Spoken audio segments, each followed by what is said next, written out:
너희는 세상의 소금이니. 세상의 소금. 우리가 세상의 소금과 세상의 빛 익숙하죠. 그런데 좀 자세하게 들여다보면요, 이 세상이라는 단어가 세상의 소금이라고 쓸 때 세상과 세상의 빛이라고 쓸 때 이 세상 두 단어가 원어로는 틀려요. 그 부분을 좀 자세히 보면은 좀 더 다른 적용이 되어지기도 합니다. 그 세상이라는 단어는요, 개라는 단어예요. 그래서 땅, 흙이라는 단어입니다. 그래서 물과 대조되는 육지를 가리킬 때 쓰는 단어, 개라는 단어를 써요. 세상의 소금에. 그리고 세상에 빛할 때는 코스모스라는 단어. 그거는 좀 나중에 좀 이따 하고요. 이 땅과 흙의 소금이라 이렇게 얘기를 하는 거예요. 너는 땅의 소금이라. 이 부분을 우리 문화적 배경을 가지고 좀 더 자세하게 보면은 이스라엘 지역의 소금은요, 땅의 흙과 함께 묻혀있는 암염입니다. 그러니까 바위 소금이죠. 땅에서 나는 소금. 그래서 여러분 히말라야 그 핑크 소금 아시죠? 그게 암염이에요. 그러니까 바위에서 땅에서 나는 소금. 그래서 잘 이렇게 원문을 그대로 번역을 한다면 무슨 얘기냐면, 짠맛이 빠지면 너희가 그 흙 가운데 암염인데 소금인데 짠맛이 빠져버리면 뭐다? 너는 그냥 땅이다. 그러니까 사람들이 그냥 아무 소중함 느끼지 못하고 그냥 밟고 지나가는 그냥 땅일 뿐이다 라고 얘기하게 되는 거겠죠. 여러분, 땅이라는 것, 흙이라는 이 표현은 성경에서 무엇을 얘기하고 있는지 여러분 잘 아시잖아요.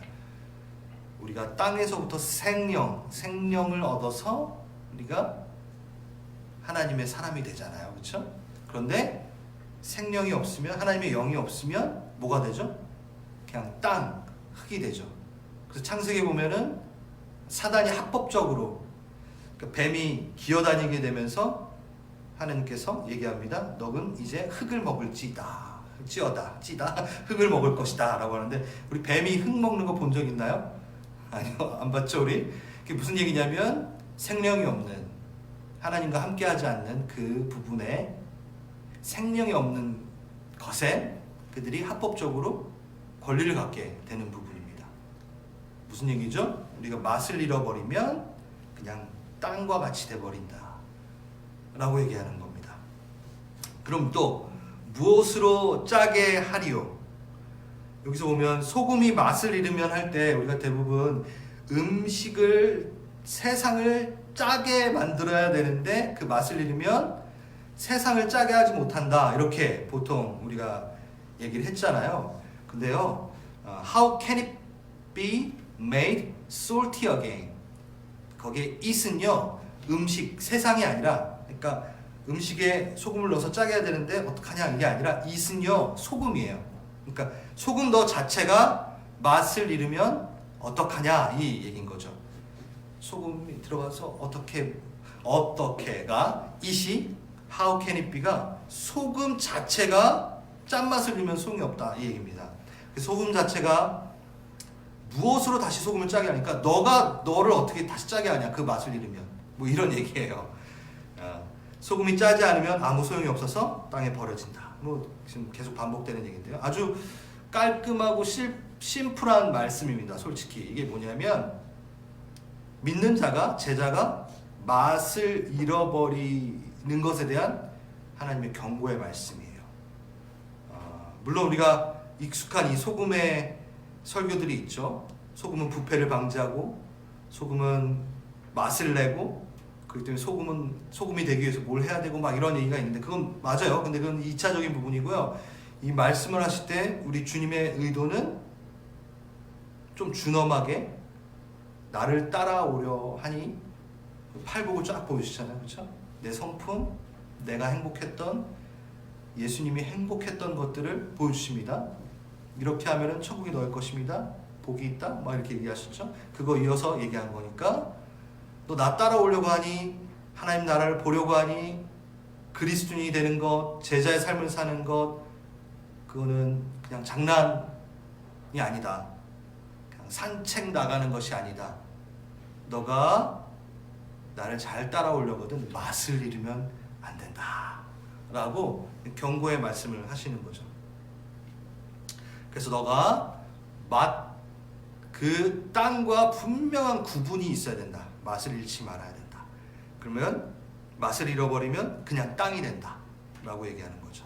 또 우리 14절 너희는 세상의 빛이라 라고 나와 있습니다. 여기서 세상의 빛은요, 거기 나오는 세상은 코스모스예요. 우리 저번 주에 이미 한번 얘기했던 게 기억나시는지 모르겠어요. 그 코스모스는 세상을 얘기하는데 세상의 질서, 그러니까 코스모스는 건설되고 설립되고 확립되어진 어떤 세계, 정치 체계, 통치 체계, 제도가 포함되어 있는 걸 말할 때 코스모스라고 합니다. 그 세상을 말합니다. 그 코스모스, 그러니까 그 코스모스의 빛이라. 되게 명확하죠. 땅의 소금이라 코스모스의 세상의 빛이라. 똑같은 세상을 말하지만 아주 구체적으로 얘기를 하고 있습니다. 이거는 또 뒤에 가서 다시 얘기하겠습니다. 그러면서 산 위에 있는 동네라고 나와 있죠. 우린 동네라고 하니까 조그만 시골 동네라고 생각을 하는데 이 단어 또한 폴리스라는 단어예요. 그러니까 이건 도시를 뜻합니다. 시티, 시 단위.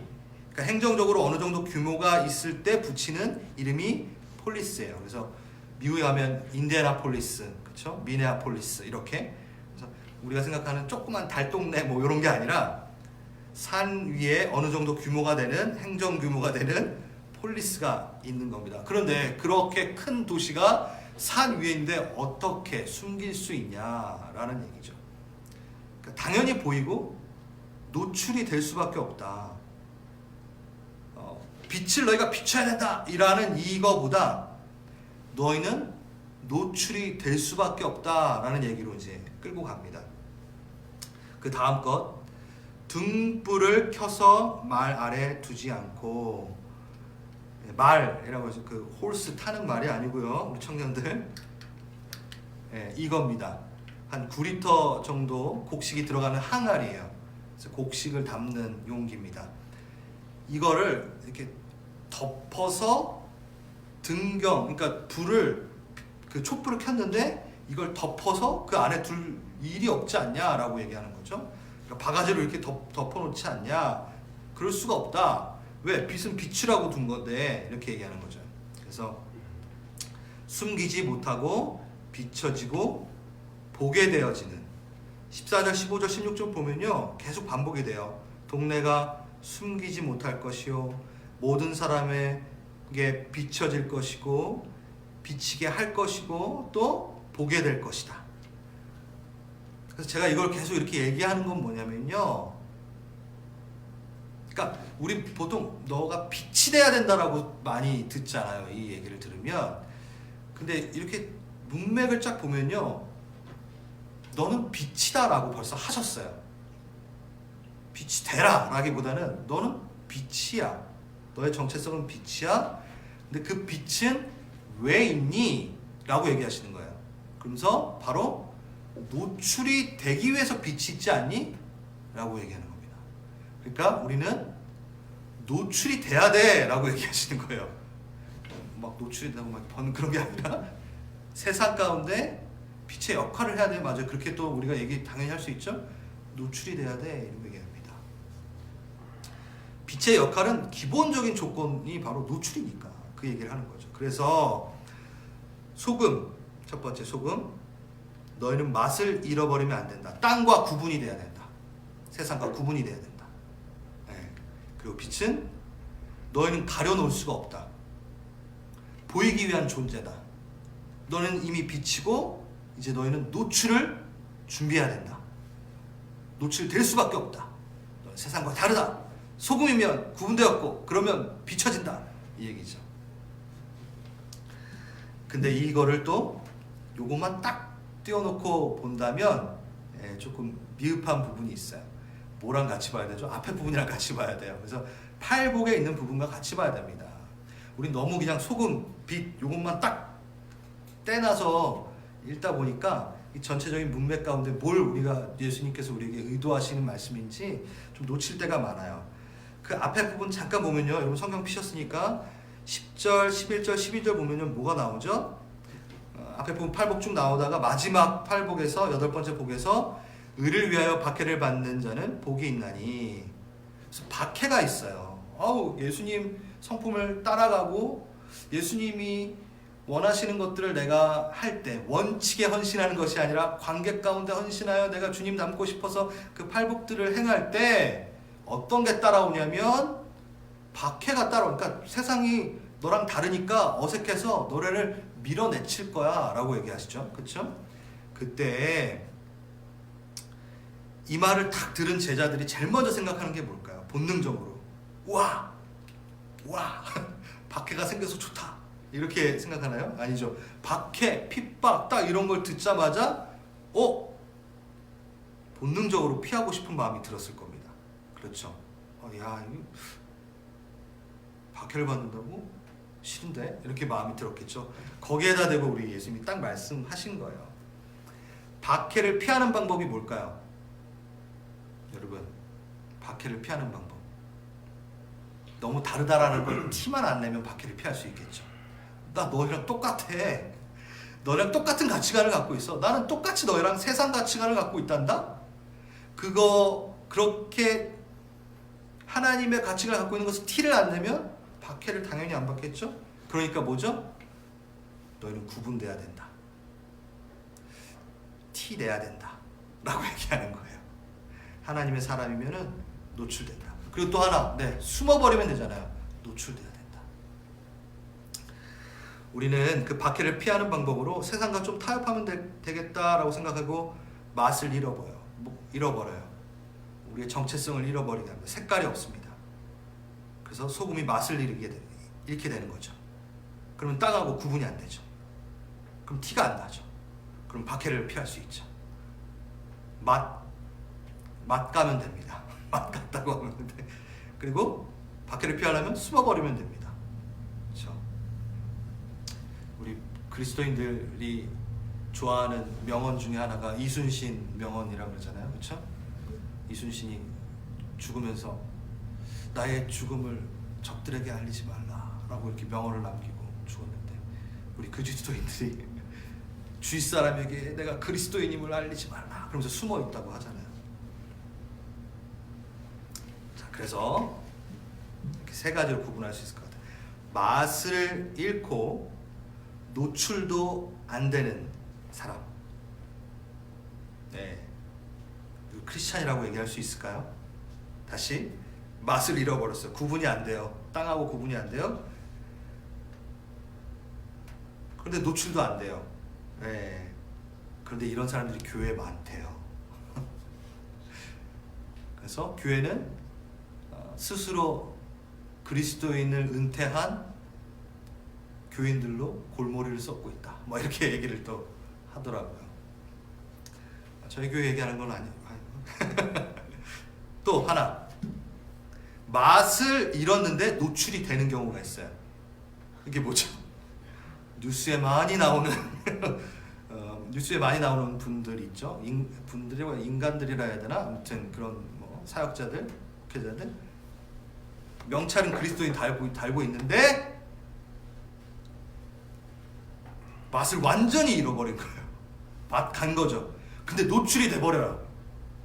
이거 심각한 겁니다. 이거 제일 안 좋은 것 같기도 하고. 얘 왔을 때 나쁜 거 얘기할 때 항상 무슨 장로님 이렇게 얘기하는 그런 것들이죠.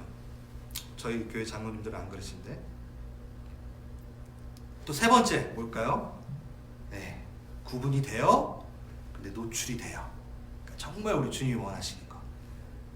세상과 구분되어서 맛을 그대로 갖고 있고 그리스도인의 맛을 내고 있고 그리고 노출이 되어지는 것.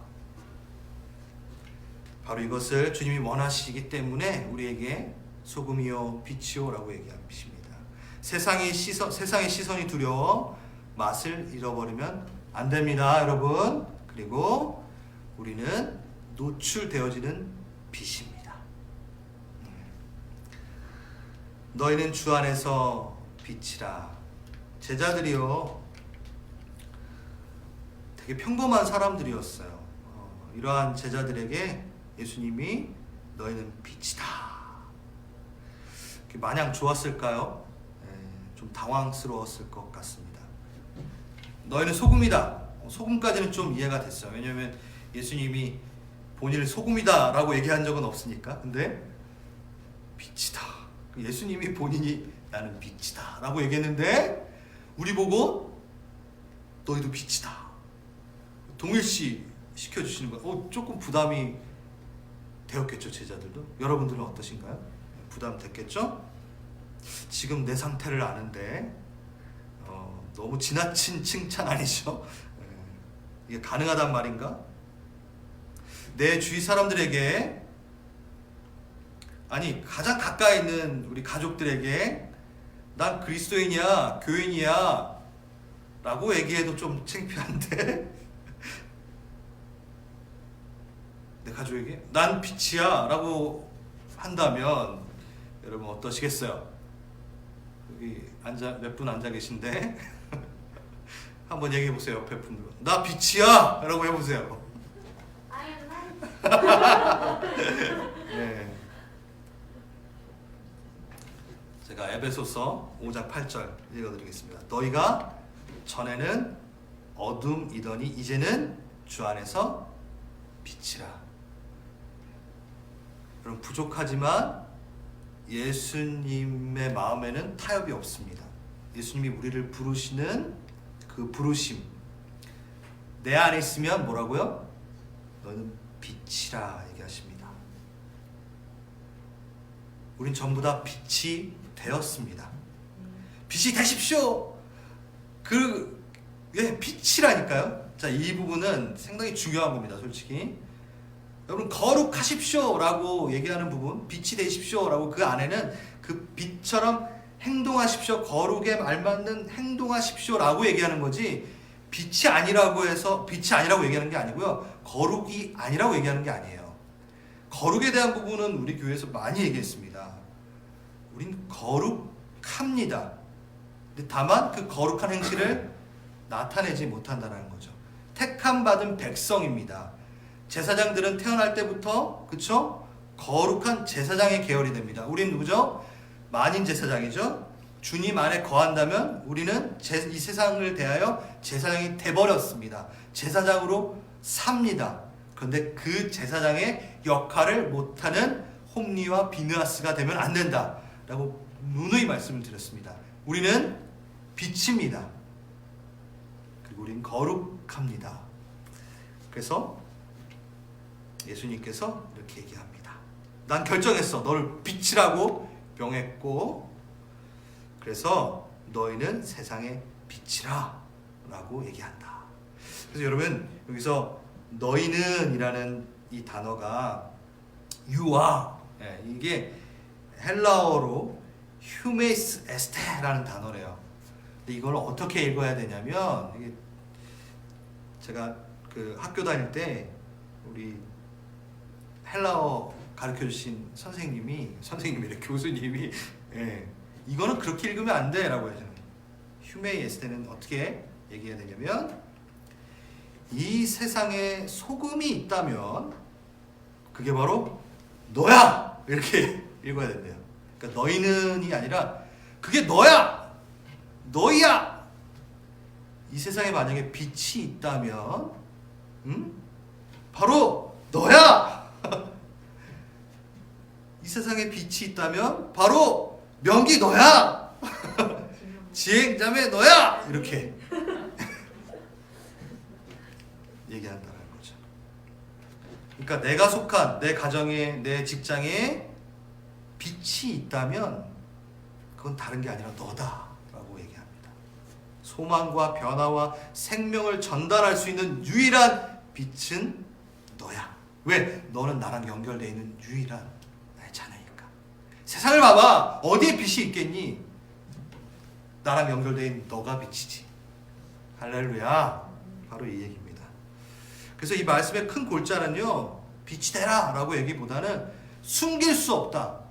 잘 읽어보세요. 숨길 수 없다라는 얘기예요. 어떻게 숨겨? 그 산 위에 폴리스 그 거대한 도시가 있는데 어떻게 숨기니? 얘기하고 있죠. 믿지 않은 자들과 교제하고 그리스도인이 아닌 척 섞여 있다 쳐봅시다. 하지만 내 양심과 내 영적 신분은 어느 순간 비질리랑 싸우고 있는 나를 발견하게 될 거고, 비질리를 막아서고 있는 나를 발견하게 될 겁니다. 내 안에 빛이 계속해서 새어나오고 있기 때문입니다. 나는 막 세상 코스프레 하고 있어도 내 안에 있는 빛은 이렇게 나간다는 거죠. 자, 이 부분이 영적 세계에서는 되게 확연하게 드러나요. 영적 세계에서는 우리의 역할을 나보다 더 잘 알고 있어요. 이게 무슨 얘기냐? 나는 잘 인식 못하는데 이 영적 세계는 나를 그렇게 빛으로 인식하고 있어요. 맞아요. 자, 에베소서 3장 10절. 이는 이제 교회로 말미암아 하늘에 있는 통치자들과 권세자들에게 하나님의 각종 지혜를 알게 하려 하십니다. 이렇게 멋있는 구절이에요. 제가 또 좋아하는, 교회로 불리움 받은 하나님을 주로 시인한 그들, 그 한 명 한 명 그 각자가 그 사람들을 통해서 하늘의 통치자 권세자들, 그들에게, 하늘의 영적 존재들에게, 악한 영이나 선한 영이나 그 모든 영적 존재에게 지혜를 가르친다. 그러니까 교회를 통해서 다 고개 숙이고 있는 거예요. 빛에 대해서, 우리에 대해서. 영적 세계는 그렇게 우리를 바라보고 있습니다. 그래서 제가 말씀을 준비할 때 매번은 아니지만 척 스미스 목사님이 이거에 대해서 어떻게 얘기하셨나 한번 쭉 보거든요. 근데 참 거기에서 제가 이 부분을 좀 힌트를 더 얻었어요. 그 빛과 소금에 대한 부분을 얘기하시면서 청 목사님이 이런 얘기를 하시는 거예요. 본인들 그 교우들 중에 LA 경찰서에서 어린이 착취에 관한 책임자로 있는 그 사람이 있는데, 그 어린이 음란물이나 이런 걸 제작하는 그런 걸 수색하고 쳐들어갔을 때 엄청난 분량의 사단 숭배하는 그 포스터나 뭐 이런 글들이나 이런 것들이 발견이 돼. 대부분 그랬대요. 그러니까 이것만을 전담으로 하시니까, 그러니까 우리의 싸움은 혈과 육의 싸움이 아니라는 거죠. 이렇게 보이기에는 그냥 사회적인 부주의와 사회적인 악처럼 보이지만 그 뒤에는 항상 사단이 숨어 있고 대치 상황에 있는 거예요. 그래서 영적 세계는 분명하게 하나님을 따르는 자, 사단에게 조종당하는 자, 이렇게 분명하게 나눠져 있다라는 거죠.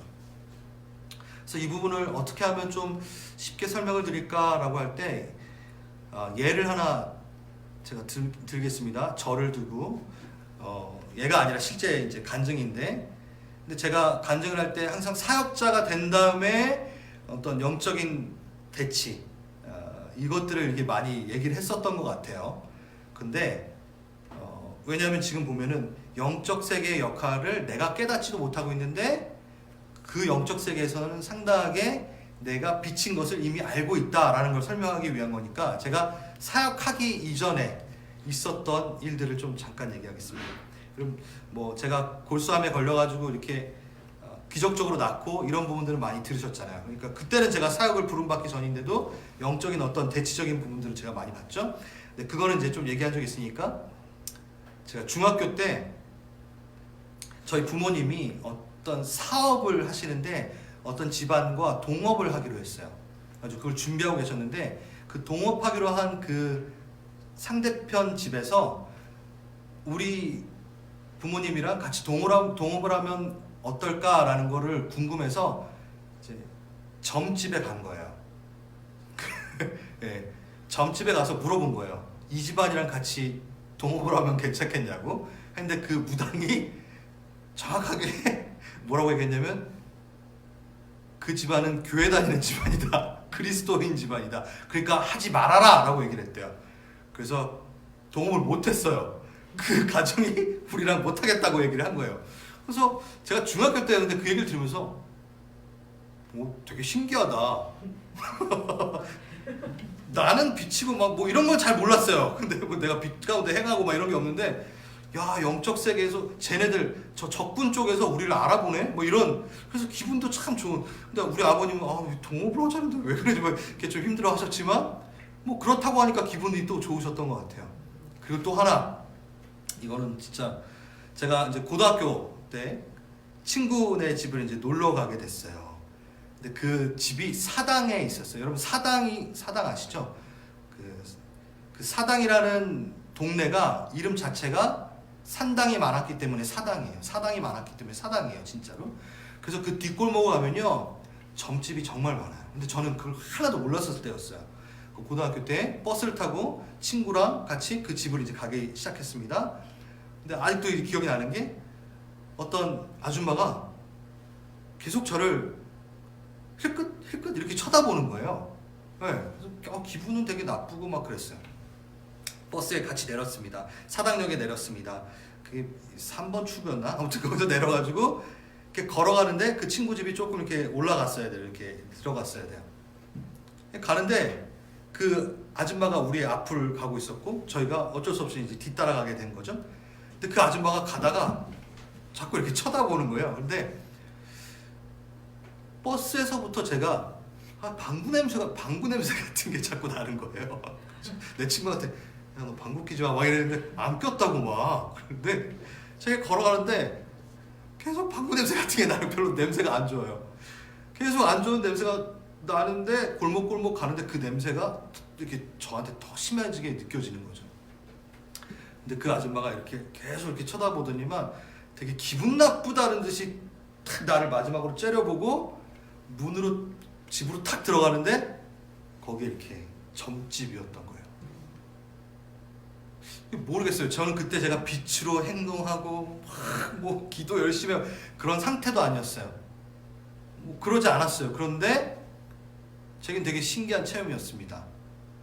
영적 세계에서는, 나도 잘 인지가 안 되는 그 영적 세계에서는 이미 나를 빛으로 대우하고 있었다라는 생각이 들더라고요. 여러분, 빛이십니다. 우리가 잘 인지하지 않고 그냥 넘어가고 있는 이 영적 세계에서는 여러분들 빛으로 보고 있고요. 하나님 나라의 영역에서는 여러분들의 빛으로 보고 있고, 사단의 영역에서도 여러분을 빛으로 보고 있어요. 그래서 하나님 나라 영역에서는 여러분을 기대하고 있고요. 사단의 영역에서는 그걸 너가 빛인지도 모르게, 빛인데 노출되지 않게끔 계속 속이고 있다라는 겁니다. 여러분 좀 이거를 아멘하고 받으셨으면 좋겠어요.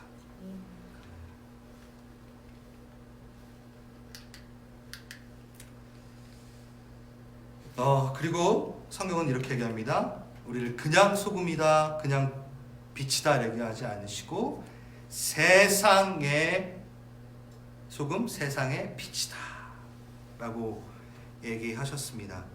이 세상은 어떤가요? 상황 윤리적으로 각자 알아서 판단하며 자신이 왕이 되어서 앉아있는 모습, 얼마나 흑암에 익숙한지 빛이 들어와도 빛을 알아보지 못하는 모습이 바로 이 흑암에 앉은 이 땅 현실, 세상이 신음하고 있는 모습입니다. 로마서 8장 19절에서 22절. 피조물은 하나님의 자녀들이 나타나기를 간절히 기다리고 있습니다. 피조물은 썩어짐의 종살이에서 해방되어서 하나님의 자녀가 누릴 영광과 자유를 얻으리라 라는 것, 그것을 고대하고 있다는 거예요. 피조물이 이제까지 함께 신음하며 해산의 고통을 겪고 있습니다. 그렇죠? 피조물은요, 세상은요, 빛을 기다리고 있어요. 피조물들이, 그러니까 피조물은 모두, 그러니까 창조되어진 것들이죠. 그러니까 영혼들일 수 있죠. 다 우리한테 와서 말은 안 하지만 다 기다리고 있다라는 거예요. 빛을 기다리고 있다라는 거예요. 뭘요? 본인들도 새롭게 된 피조물이라라는 이야기 듣고 싶은 거예요. 고린도후서 5장 17절 그런즉 누구든지 그리스도 안에 있으면 새로운 피조물이라. 이전 것은 지나갔으니 보라 새것이 되었도다. 이 소리를 다 듣고 싶어 하고 있다라는 거예요. 그래서 세상의 이 모습엔 두 가지 반응이 있습니다. 아주 모순된 두 가지 반응인데요. 사도행전 5장 13절에 보면요. 그 나머지는 감히 그들과 상종하는 사람이 없으나 백성이 칭송하더라. 여러분 사도행전 쭉 보면 어떻죠? 사람들이 그리스도인들을 보고 막 칭송하다가 핍박하다가 부러워하다가 박해하다가 막 이 두 가지의 모순된 모습을 보이고 있어요. 믿지 않는 자들의 그 아이러니컬하면서 두 가지 반응입니다. 은근히 미워하면서도 부러워하기도 하고 어쩔 때 빛으로 살면 또 칭찬을 해요. 아 교회는 교회답게 잘하네 뭐 이렇게 하는데 또 미워해요 어쩔 때. 그리고 싫어하면서 은근히 부러워하고 막 멀리 두려워하지만 또 가깝게 두고 싶어하고 막 정말 그렇죠?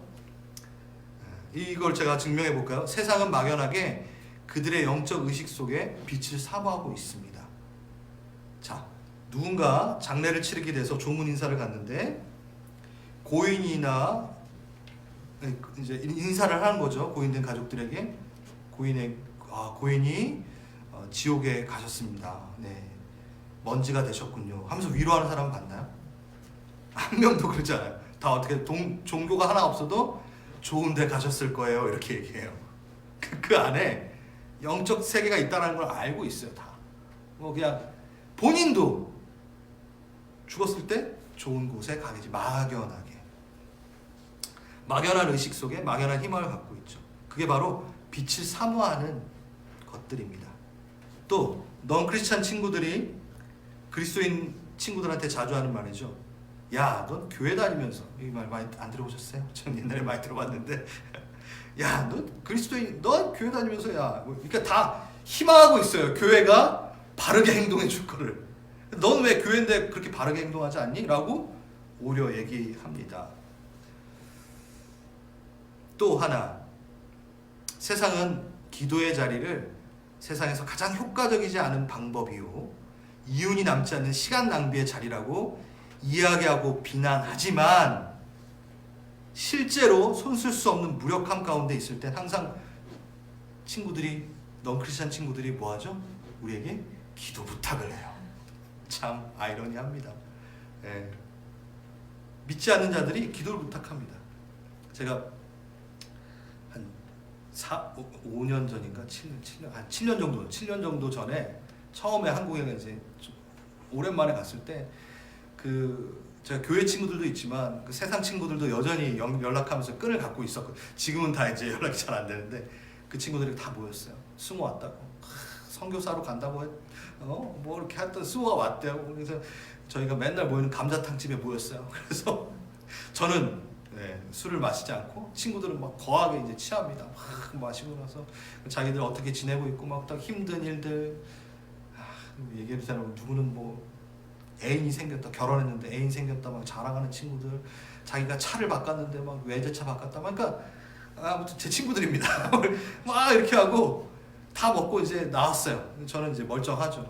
근데 자기들이 막 이렇게 얘기하고 하고 승호는 어떻게 지내니 하는데 제가 그때 이렇게 선교사로 이제 나와서 되게 좀 지금도 뭐 아무튼 선교사가 고생하진 않지만 그때 되게 열심히 하고 있을 때 막 그런 얘기도 나누고 어디 가서 뭐 복음 전하고 얘기하고 막 이런 얘기를 들었어요. 그리고 딱 나왔는데 친구 한 녀석이 갑자기 다 손을 잡으라고 막 그러는 거예요.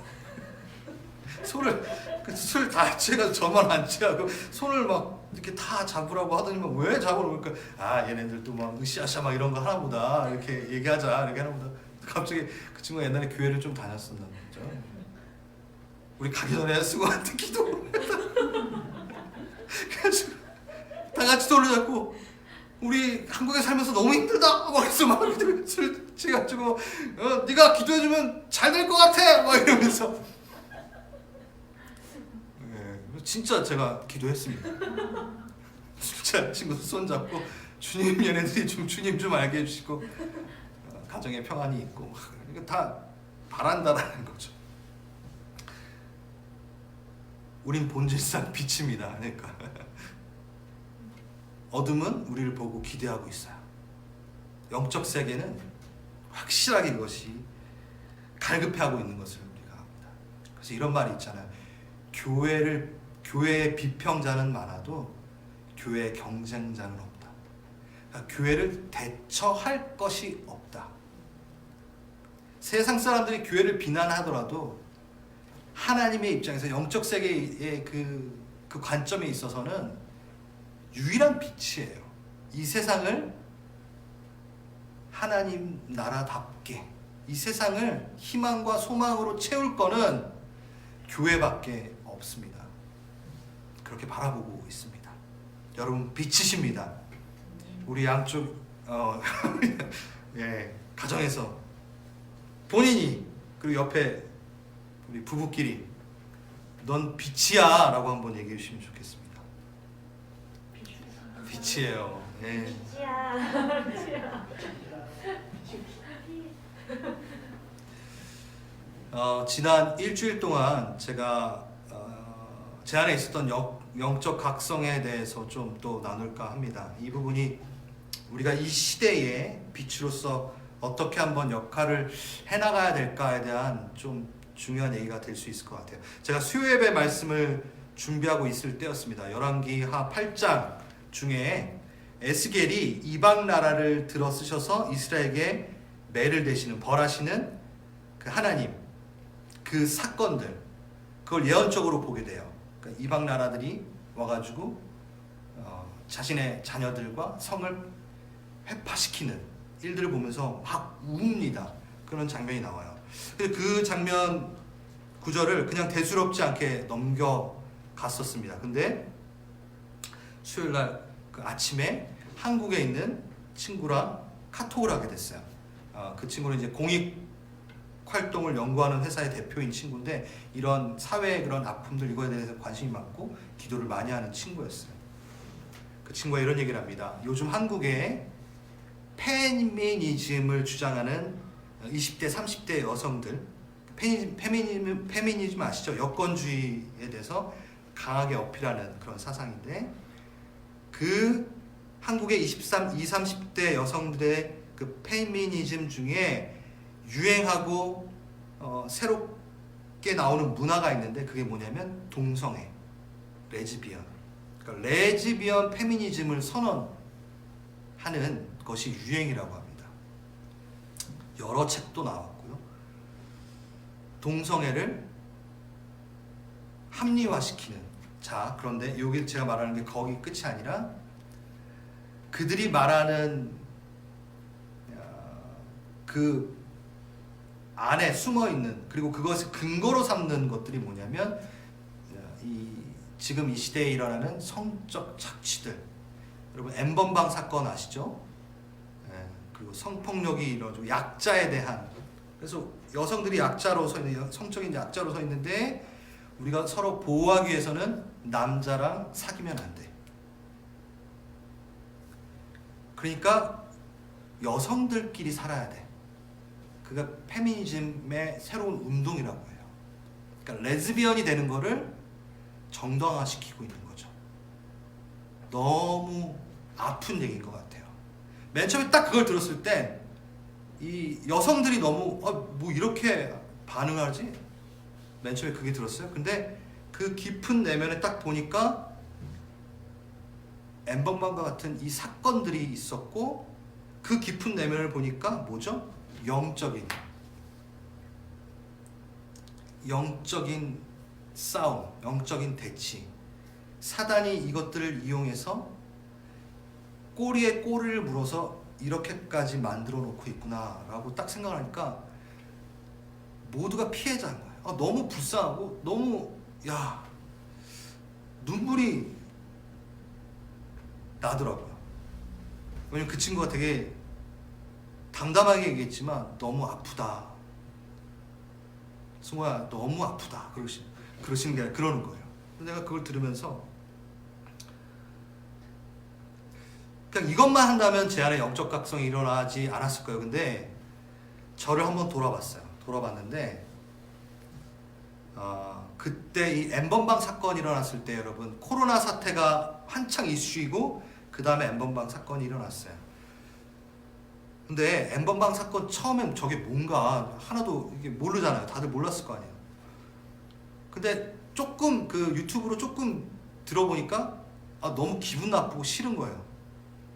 그래서 제가 어떻게 반응했냐면 지금 코로나 때문에 이 바쁜 상황 가운데 이제 온라인 예배 막 이렇게 진행해야 되고 이 상황 가운데 난 그것까지 알고 싶지 않은 거예요. 잘 들어주세요.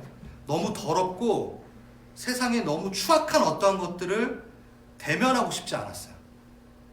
그러니까 싫은 거예요. 제가 좀 그런 게 있어요. 뭐 영화를 보더라도 너무 뭐라 그러지? 누가 약자가 너무 당하고 막 이런 거 못 봐요. 너무 화가 나고 막 이렇게 보고 싶지 않아. 기분이 너무 나빠요. 그리고 막 불륜이 주제에서 드라마가 나오고 그러면 전 보기 싫어요. 그러니까 뭐 제가 착하고 그랬다는 게 아니라 기분이 나쁘니까 보고 싶지 않은 거예요. 그러니까 그거랑 똑같았어요. N번방 사건 막 일어났을 때 나 지금 이거 기도하기도 바쁜데 내 기분이 더러워지기 싫어서 이렇게 외면했죠. 그러니까 어둠에 대해서 그냥 모른 척하고 제가 눈을 가리고 있는 저의 모습을 발견한 거예요. 어느 순간 이렇게 붕 떠서 지내고 싶어하는 나? 빛인데 소금인데 그럼 나 빛이지? 나 소금이지? 하고 그냥 노출되지 않은 채 나를 보호하기 위해서 살고 있진 않은가? 그 공익화 활동을 하면서 그걸 하면서 가슴 아파하는 그 친구의 얘기를 들으면서 너무 부끄러웠어요.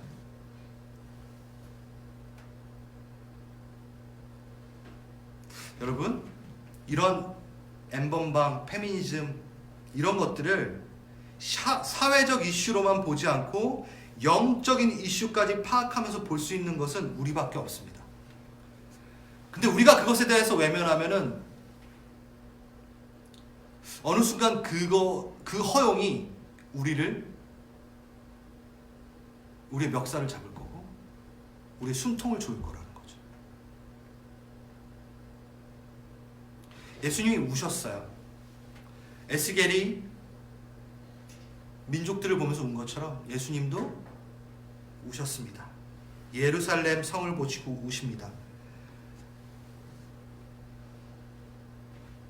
이방 군대가 예루살렘을 포위하고 자녀들이 땅에 메어쳐지는 장면을 보고 우십니다. 마지막 때에 고난받는 자녀를 보시고 예수님은 우십니다. 우린 무엇을 위해 울어야 될까요? 낭떠러지에 서서 돌이키지 않는 이 세상을 보고 우린 같이 울어야 됩니다. 본체 만체 눈을 가린다는 건요, 우리가 노출되지 않겠다라는 거죠. 우리는 무엇 때문에 울어야 될까요? 무질서, 이 무너진 이 세상에서 내가 아직 얻지 못한 것 때문에 웁니까? 아우 저거 못 누려봤지. 아우 아까워 저거 못 해봤지. 아니면 이 곧 무너질 이 세상에서 성공하지 못할 것 같은 자녀들을 보면서 아유 내 자녀는 성공해야 되는데 하면서 우십니까? 육신의 정욕과 안목의 정욕, 이생의 자랑거리가 없어서 울고 있다면 아마 그 사람은 그리스도의 영과 함께 하지 않는 사람이 아닐까 생각됩니다. 오늘날 우리는 무엇 때문에 예수님과 함께 애통하며 탄식해야 될까요? 예수님을 알지도 못하고 찾지도 않으며 예수님께로 돌아오지 않는 세상과 특별히 다음 세대에 대해 안타까워하며 우린 울어야 됩니다. 지금 당장 내 주변에 일어나는 일이 아니라고 방심할 수 없습니다. 무지와 무심한 방관함은 어느새 얽히고 설켜서 우리의 마당 앞을 지날 것 같은 것이 마당 앞으로 오고 우리 집까지 들어올 겁니다. 눈 깜짝할 사이에 내 문제가 될 겁니다. 제가 요즘에 그 통화하는 사람마다 이 얘기를 많이 하는데 그 체르노빌 그 드라마가 있어요. 근데 제가 그걸 본 건 아닌데 그거를 리뷰한 걸 봤는데 거기에 이런 말이 있더라고요. 과학자들이 그 방사선, 그 핵을 그렇게 관리하면 안 된다고 계속 얘기를 했는데 정부가 계속 무시를 했대요. 그러다가 끝내는 문제가 생겨버렸죠. 네, 방사능이 치솟으면서 터지면서 그 동네가 완전히 괴멸되어 버립니다. 그때 과학자들이 이런 얘기를 했답니다. 거짓을 계속 방치하면 언젠가 진실이 그 빛을 받으러 올 거다.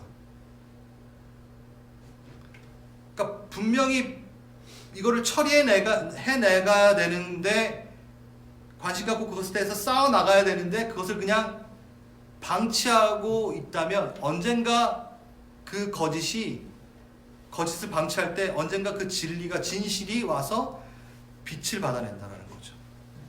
저는 이 얘기가 똑같다고 생각합니다. 우리가 어둠을 그냥 계속 방치하고 있다면 나 한 세대 잘 살 것 같죠? 그럴 수 있을 것 같아요. 근데 다음 세대는 그 빛을 받게 됩니다.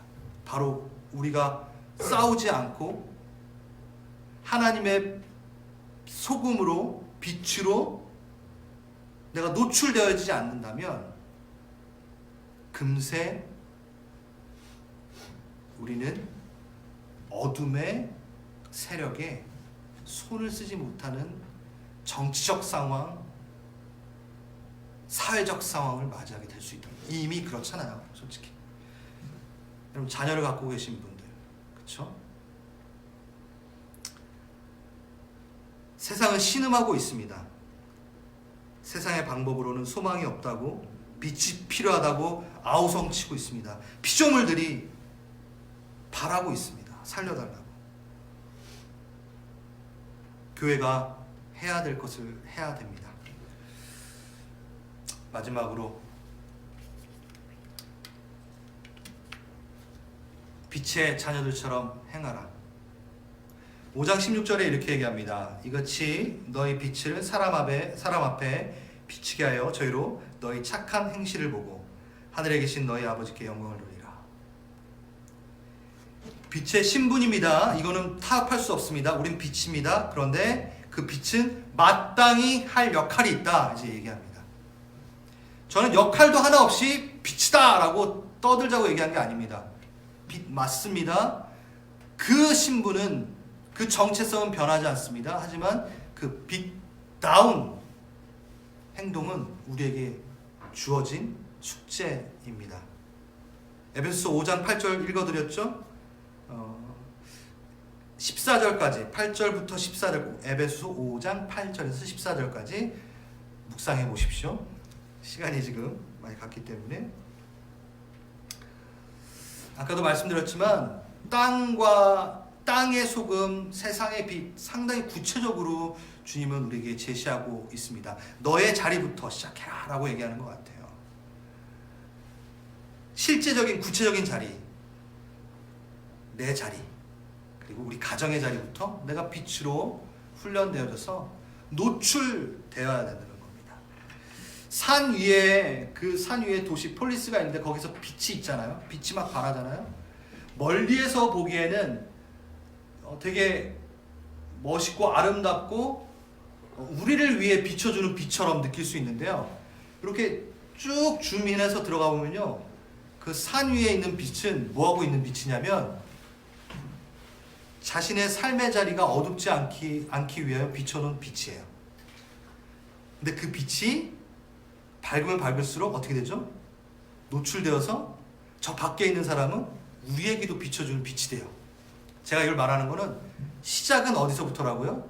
우리의 삶의 자리에서 나를 밝게 하는 그 빛을 품고 관리할 때 그 빛은 환하게 비춰져서 세상도 비추게 됩니다.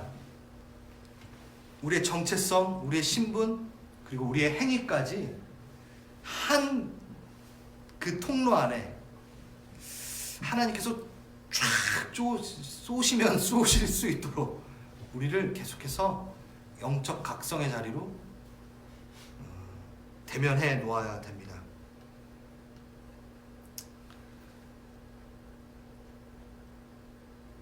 마지막으로 소금이 그 맛을 잃으면 밟힌다고 얘기했잖아요. 그래서 맛을 잃으면이라는 이 단어가 모라이노라는 헬라어 단어예요. 모라이노. 제가 이걸 읽으면서 너무 웃겼던 게 맛을 잃으면 이 단어가 속하는 의미가 뭐냐면 의미가 없는, 무미건조한, 재미가 없는. 그러니까 소금이 그 맛을 잃으면 소금이 재미가 없다, 의미가 없다, 무미건조하다. 그러니까 그리스도인이 맛을 잃어버리면 재미가 없다, 무미건조하다, 의미가 없어진다 라는 얘기인데, 그걸 바꿔서 한번 생각해 봅시다. 그럼 소금이 맛이 있으면 어떨까요?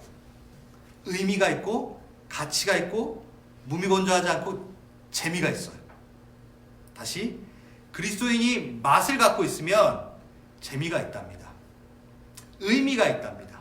그러니까 뭐라이노? 어떻게 맛을 잃으면 어떡하니? 뭐라카노? 제 맛을 잃는데 뭐라카노? 막 이렇게 한번 전 막 이렇게 연상이 되더라고요. 뭐라카노 되면 안 되잖아요. 소금다워지면 의미가 있어지고 가치가 있어지고 재미 있어진대요. 여러분, 우리가 제대로 된 소금이 되면요, 우리 세상에게 뭘 제공하냐면요, 의미를 제공하고 가치를 제공하고 재미를 제공하게 됩니다. 기다리고 있다니까요. 세상은 기다리고 있습니다. 그래서 우리 다 함께 제대로 된 맛을 내어서 진짜 주님과 함께 있을 때의 그 평안과, 세상이 줄 수 없는 평안과 재미를 보여줍시다. 전달해 주십시다. 살려냅시다. 그리고 노출됩시다. 빛으로. 이미 빛된 우리 이제 노출돼야 됩니다. 노출에 신경 쓸 때 우리는 어떻게 되냐면요, 우리가 비친 거를 인식하게 됩니다. 근데 노출하려고 하지 않으면 우리가 비친 것을 인식하지 못하게 되죠. 다 함께 일어나셔서 우리 기도하겠습니다.